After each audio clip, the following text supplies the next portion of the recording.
कुछ देर के लिए इस पृथ्वी को उठा दो ताकि मैं तुम्हारे भैया को माला पहना दूं। लखनलाल जी मन में विचार करते हैं, मैया ने पहली बार तो आज्ञा की है और कैसी अटपटी आज्ञा कर दी है। कहती है पृथ्वी को उठाओ। ठीक है, हम पृथ्वी को उठा देंगे। अगर मैंने पृथ्वी को उठाया तो प्रभु भी उठेंगे, मैया जानकी भी उठेंगी, पूरा समाज उठेगा। ऐसा तो हो नहीं सकता कि हम पृथ्वी को फोड़ फोड़ के उठाएं, यहाँ से दबा दें, वहां से उठा दें। ऐसा तो हम कर नहीं सकते। पृथ्वी उठाएंगे तो पूरी पृथ्वी उठेगी। बात वही की वही रह गई। जानकी जी ने देखा बहुत देर हो गई, ये मेरे हाथ प्रभु की गर्दन तक नहीं पहुंच पा रहे। कोई बात नहीं, अब मेरे पति तो हो ही गए हैं, क्यों ना ये माला मैं इनके चरणों में अर्पण कर दूं। तो ऐसा विचार करके किशोरी जी धीरे धीरे हाथ चरणों की ओर बढ़ाने लगी और जैसे चरणों के समीप पहुंची अचानक से हाथ पीछे खींच लिया। क्यों? सीता जी को एक बात याद आ गई। कौन सी?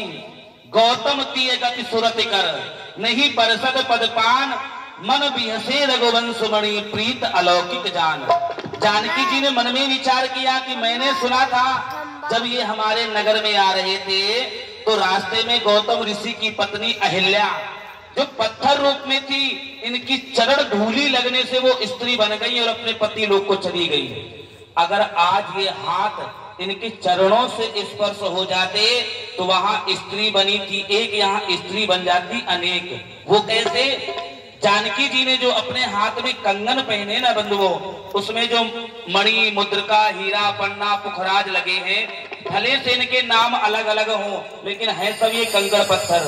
किशोरी जी ने सोचा अच्छा हुआ ये हाथ इनसे स्पर्श नहीं हुए, नहीं ये कंकड़ पत्थर भी स्त्री बन जाते और सब मेरी हंसी करते। ऐसा विचार करके हाथ पीछे खींच लिया। पहला भाव।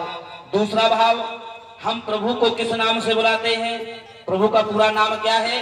बोलो रामचंद्र भगवान की। प्रभु के नाम के पीछे क्या लगा है? चंद्र।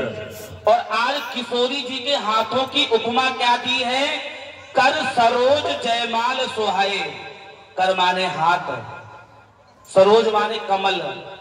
आज जो हाथ है ना, इनकी उपमा कमल के समान है। और बंधुओं, चंद्रमा को देखकर कमल अपना मुख बंद कर लेता है। कमल कब खिलता है? प्रातः काल में। अब जब कमल ने अपना मुख बंद कर लिया तो माला कैद हो गई।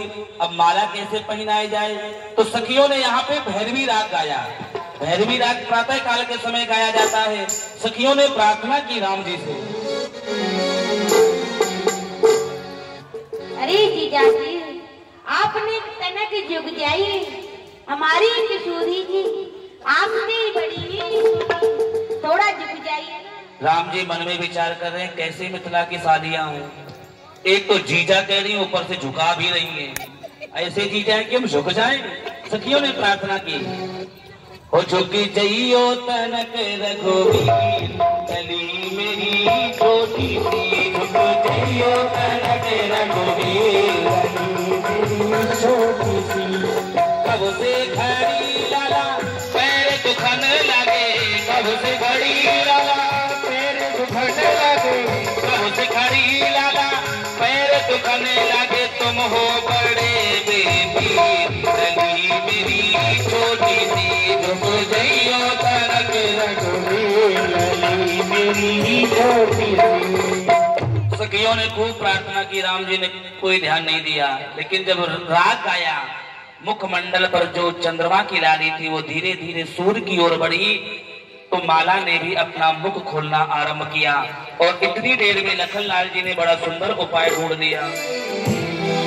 इतनी समझ के लक्ष्मण फौरन हुए खड़े, इतनी समझ के लक्ष्मण फौरन हुए खड़े, जाकर के श्री राम के चरणों में गिर पड़े, जाकर के श्री राम के चरणों में गिर पड़े। चरणों में गिरते ही समाधि सी लगा ली, चरणों में गिरते ही समाधि सी लगा ली। जय रामचंद्र आपकी जय जय हो जानकी, जय रामचंद्र आपकी जय जय हो जानकी।